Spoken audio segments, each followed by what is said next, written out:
Invincible versus Omni-Man. The face-to-face between Mark Grayson, alias Invincible, and his father Omni-Man remains a key moment in the Invincible universe, whether we're talking about the comics or the animated series. In both versions, this explosive confrontation ends with the same painful realization. Omni-Man's betrayal leaves his loved ones, his wife Debbie, and his son Mark, heartbroken. But while the outcome doesn't change, the way this confrontation is presented diverges significantly between Robert Kirkman's pages and the screen. The series opts for a much more brutal approach, leaving a deeper imprint on those who watch it. In the comics, the fight is already quite a mess. Omni-Man propels Mark through buildings, and destruction is certainly present, but the emphasis isn't placed as much on the collateral victims. We see buildings collapse, of course, but the human losses remain in the background, almost abstract. The series, on the other hand, doesn't mess around. Every blow resonates with visceral violence, and the consequences are highlighted without any filter. There's this woman Mark fails to save, crushed under the rubble of a building that collapses right before his eyes, and failure that haunts him. And then, that sequence in the subway where Omni-Man uses Mark as a battering ram to plow through a crowded train is downright chilling. These details underscore just how savage Nolan can be behind his hero's costume. Another striking addition in the series is this flashback that doesn't exist in the comics. We go back to a baseball game from Mark's childhood, a memory where Nolan, despite his harsh words later on, shows a more human, almost tender side. It contradicts what he claims during the fight, that he hasn't been changed by his years on Earth. This scene makes his betrayal even more unsettling and lends weight to the idea that even for him, leaving his family isn't so simple. Where the comics bet on raw action, the series digs into the emotional and visual impact, turning this duel into a spectacle as heartrending as it is spectacular. Murder of the Guardians of the Globe. The massacre of the Guardians of the Globe by Omni-Man is a brutal turning point in Invincible, and the animated series treats it in a way that's distinctly different from the comics. In both versions, this event marks the beginning of trouble, revealing Nolan's true nature, but the timing and staging change everything. In the comics, we don't meet the Guardians until issue number 7, and their end comes in the same issue, wrapped up in a few panels. They're there, then they're not. A quick blow that surprises but doesn't linger. The series, however, shakes up this timeline by placing their murder right at the start, transforming this moment into a through line that tightens the atmosphere across an entire season. In Robert Kirkman's pages, the attack is effective but concise. Omni-Man takes them out coldly, and that's it. No real fight, just an execution. The series, by contrast, brings this scene to life with violence that packs a punch. The Guardians don't just take it lying down, they fight back, each with their own powers, in a desperate struggle that makes their fall all the more striking. We see their efforts, their resistance, and it hurts when they drop one by one. This prolonged battle immediately casts doubt on Nolan's loyalty, a suspicion that grows over the episodes, unlike in the comics where it all bursts out at once much later. And then, there's this prologue in the series that you won't find in the comics. From the very first episode, we follow the Guardians and Omni-Man on a mission together, a scene that shows them united, almost like a tight-knit team. It makes the betrayal that follows even more painful. We've had time to get attached, even just a little, before everything falls apart. In the comics, their introduction and death are too close together to forge that connection. The series plays on this tension, using the murder as a bomb that goes off early and whose shards echo for a long time, whereas the comics keep it as a brutal but rapid surprise. It's an approach that gives the story more weight right from the beginning.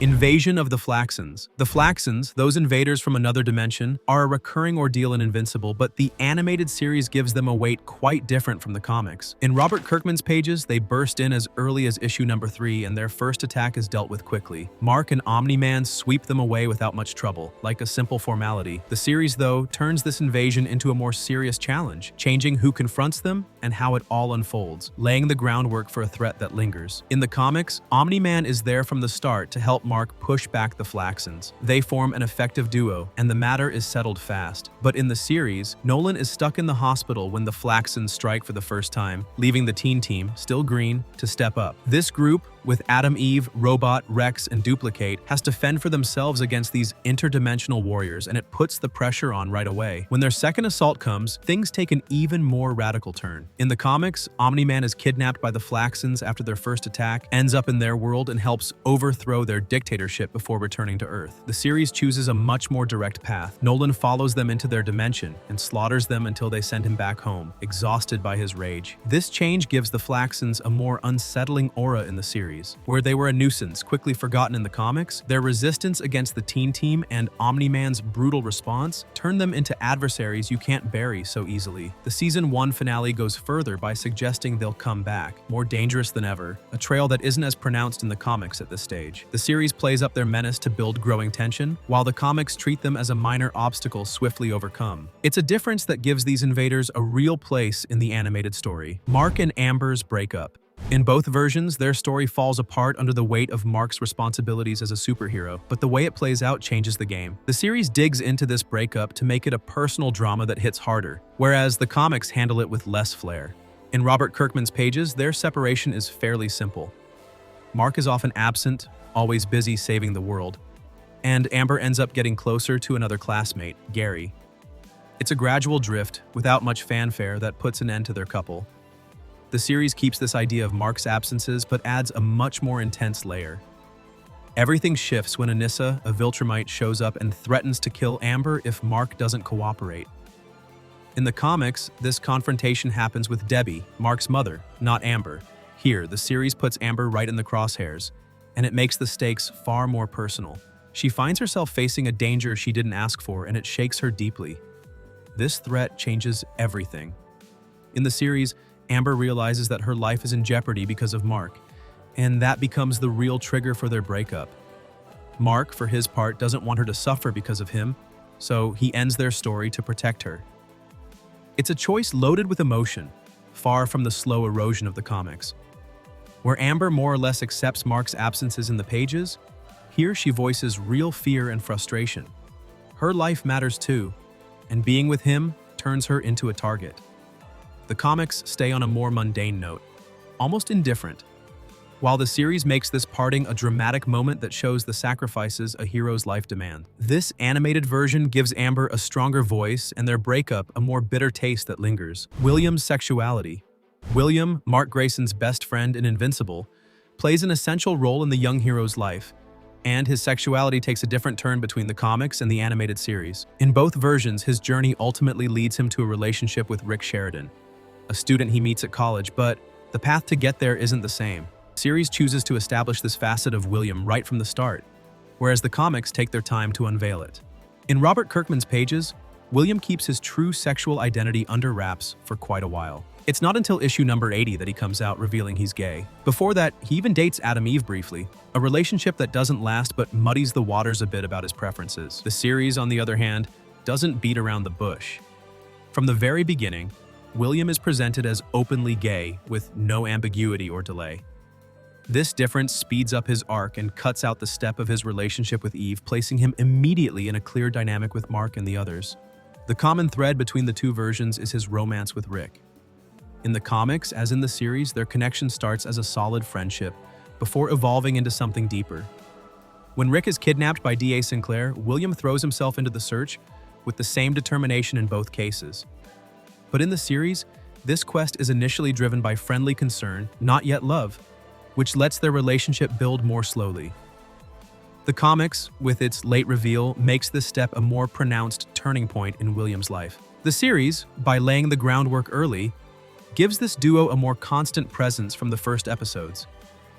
It's an approach that makes William more assertive from the outset, offering a more direct take on his identity in this animated universe.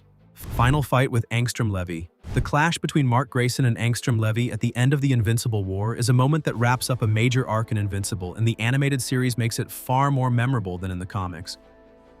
In both versions, this battle puts an end to the chaos of Mark's evil variants, but the way it unfolds shows how much the series loves to heighten the stakes. The comics offer a quick and straightforward confrontation, while the animation takes the time to turn it into a spectacular duel that sticks in your mind. In Robert Kirkman's pages, the fight is almost perfunctory. After the devastation of the Invincible War, Mark tracks down Angstrom, roughs him up a bit, and the matter is settled in a few blows. Levy escapes, leaving an arm behind, but there's no real pushback against the dimensional powers that define him. The series, though, stretches this face-off into a much longer and more thoughtful sequence. Mark doesn't just charge in headfirst. He taps into an impressive mastery of his body, a Viltrumite trick that lets him control every muscle. Every time Angstrom opens a portal to send him somewhere else, Mark stops dead in mid-flight, dodging the trap. This aerial ballet, where he ducks and counters, goes from amusing to downright jaw-dropping. And then there's this scene with the flying robots, some kind of mechanical eyeballs that rush at him. In the series, Mark fends them off with precise punches, a torrent of action that doesn't exist in the comics. Where the pages focus on a swift victory, the animation builds a showdown that highlights Mark's cunning and strength against a more stubborn Levy. It's a rising tension that makes the conclusion more satisfying, even though Levy still gets away. The series doesn't sacrifice the essence of the fight, but it infuses it with an energy and inventiveness that stand out, making this duel a high point of the animated Invincible war. Race and gender changes. In the Amazon Prime adaptation of Invincible, several characters see their race or gender altered compared to Robert Kirkman's comics, and these choices don't go unnoticed. These changes don't just affect secondary figures, but also the hero himself, Mark Grayson, and they reflect a desire to broaden representation to reach a more diverse audience. It's not just a cosmetic tweak. It redefines some familiar faces in the universe. Let's start with Mark. In the comics, his race is vague, with no clear indication of his ethnic origins. The series, however, makes him biracial, with a mother, Debbie, now Korean-American, a shift from her Caucasian appearance in the pages. Amber Bennett, Mark's girlfriend, follows a similar evolution. Blonde and white in the comics, she becomes African-American on screen, adding a new dimension to her role. These adjustments lend a different hue to the Grayson family and their relationships, rooting their story in a more varied reality. The Guardians of the Globe aren't left out either. Green Ghost and Shrinking Ray, both male in the comics, switch to female in the series. Green Ghost, with his spectral power, and Shrinking Ray, able to shrink, keep their abilities intact, but their gender reshapes the team's dynamic. Robert Kirkman, the creator, has explained that these decisions aim to enrich the narrative while providing a showcase for underrepresented identities. It's not just a nod to modernity, it lets more viewers see themselves in these heroes. These changes don't upend the story's essence, but they color it differently. Mark remains the same teen juggling his normal life and powers. Amber keeps her place in his romantic arc, and the Guardians still face colossal threats. Yet these new facets, a Korean Debbie, a Black Amber, heroines instead of heroes, bring a visual and narrative freshness. The series uses them to widen its scope, proving the Invincible universe can adapt without losing its soul. Omni-Man on Thraxa. Omni-Man's stint on Thraxa is a pivotal moment in Invincible, where Nolan, the Viltrumite hero, finds a new reason to exist after leaving Earth. In both the comics and the animated series, this stage pushes him to protect beings weaker than himself. But the reasons that bring him to this alien planet are quite different. This contrast gives a unique flavor to his evolution, depending on whether you're reading the pages or watching the screen. In Robert Kirkman's comics, Omni-Man flees Earth after failing to conquer it for the Viltrumite Empire. His goal? Find another planet to offer his masters, a mission that leads him to Thraxa almost by chance. He arrives there as a fallen conqueror, seeking to fix his earthly fiasco with a new triumph. The series, though, takes a darker and more introspective route. Nolan, eaten up by guilt over his actions on Earth, betraying his family, massacring the Guardians, considers losing himself in a black hole. It's by saving a Thraxan ship in distress that he lands on their world. The inhabitants welcome him, and this encounter gives him a new purpose, far from his imperialist ambitions. In both cases, Thraxa marks a turning point. In the comics, Nolan begins to see beyond his Viltrumite loyalty, influenced by the Thraxans and his son Oliver, born there. The series ramps up this redemption. He's not out to dominate, but to help, finding a kind of peace in this savior role. The comics portray him as a power seeker who shifts course, while the series paints him as broken, almost suicidal, before lifting him back up. This nuance makes his time on Thraxa more moving on screen, a lost man clinging to a cause versus a strategist tweaking his plans in the pages. The Thraxans, with their short lives and fragility, become a mirror for what he might defend, and it redefines his path differently depending on the medium. That's it for the major differences between the Invincible comics and the animated series. Whether you prefer the brutality of the pages or the twists on screen, let us know what you think in the comments. Don't forget to like, subscribe, and hit the bell so you don't miss a thing.